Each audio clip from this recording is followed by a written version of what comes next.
Hello बच्चों, good morning. तो बच्चों, लास्ट डे हमने रीड किया था और समझा था सेकेंड चैप्टर का वर्णमाला। ओके, आज हम उसी के आगे वाला चैप्टर रीड करेंगे और समझेंगे। तो क्या पढ़े थे हमने? इससे पहले हमने पढ़े थे कि वर्ण के भेद कितने होते हैं? 2 होते हैं। कौन कौन से? स्वर और व्यंजन। ठीक है। तो स्वर जो है, क्या है स्वर? किसे कहते हैं? स्वर वॉवेल्स जो कहलाते हैं। जिस वर्ण को बोलने में किसी दूसरे वर्ण की सहायता नहीं लेनी पड़ती है उसे स्वर कहते हैं। क्या कहा जा रहा है? पहले आप सुनिए और समझिए अच्छे से। जिस वर्ण को बोलने में किसी दूसरे वर्ण की सहायता नहीं लेनी पड़ती है उसे क्या कहते हैं बच्चों? स्वर। स्वर स्वतंत्र रूप से बोले जाते हैं। जो स्वर होते हैं उनको हम स्वतंत्र रूप से बोल सकते हैं। उनको बोलने के लिए हमें अन्य किसी वर्ण की सहायता नहीं लेनी पड़ती। हिंदी में 11 स्वर होते हैं। हिंदी में कितने स्वर होते हैं बच्चों?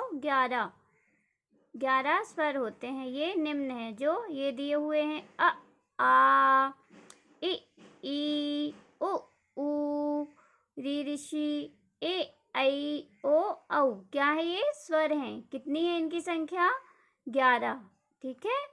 और औ के बाद जो अम और आहा आते हैं, तो अम क्या है? ये अनुस्वार है। और आहा विसर्ग, ये विसर्ग जो है, ठीक है, यह अयोगवाह कहलाते हैं। क्या कहलाते हैं? ये अयोगवाह कहलाते हैं। आया आपको स्वर क्या है समझने में? ओके, फिर हम पढ़ेंगे व्यंजन, जिन्हें हम क्या कहते हैं इंग्लिश में? कॉन्सोनेंट्स। तो क्या कहलाते हैं बच्चों व्यंजन? चलिए पढ़ते हैं। जिस वर्ण को बोलने में स्वर की सहायता लेनी पड़ती है, जिस वर्ण को बोलने में स्वर की सहायता लेनी पड़ती है उसे व्यंजन कहते हैं। जो स्वर होते हैं उसे हमें बोलने के लिए दूसरे वर्ण की सहायता नहीं लेनी पड़ती। ये आपको ध्यान रखना है, ठीक है? नहीं तो आप लोग कंफ्यूज होंगे, इसलिए आपको बार बार बता रहे हैं हम। फिर व्यंजन जो हैं, तो व्यंजन में बोलने में स्वर की सहायता लेनी पड़ती है, ठीक है? उसे हम क्या कहते हैं? व्यंजन कहते हैं। हिंदी में कितने व्यंजन हैं? हिंदी में 35 व्यंजन होते हैं, 35, जो ये निम्न हैं: का वर्ग, क, ख, ग, घ, इंगा। ओके। फिर चा वर्ग, चा, छा, जा, झा, या। फिर टा वर्ग, टा, ठा, डा, ढा, ड़ा। फिर ये जो है ढा और ढा, ठीक है, ये डा और ढा का ही विकसित रूप है। इनकी गिनती अब व्यंजन में होने लगी है। फिर ता वर्ग, ता, थ, द, ध, न।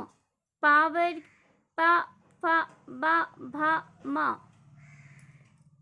फिर या, र, ल, वा। ये क्या है?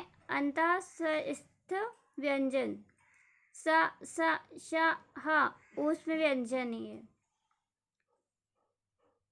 सा, सा, स, हा ऊष्म व्यंजन। ओके। फिर है छ, त्र, ज्ञ, श्रा, ये संयुक्त व्यंजन। वर्णमाला, वर्णों के समूह को वर्णमाला कहते हैं। वर्णों के समूह को वर्णमाला कहते हैं। हिंदी वर्णमाला में 52 वर्ण होते हैं। 52 मीन्स 52 वर्ण होते हैं, ठीक है? तो ये आपको रीड करना है और लर्न करना है, ठीक है? फिर नेक्स्ट डे हम इसकी क्या करेंगे? एक्सरसाइज, जो इसका अभ्यास कार्य है वो हम करेंगे, ठीक है बच्चों? ओके, बाय बच्चों।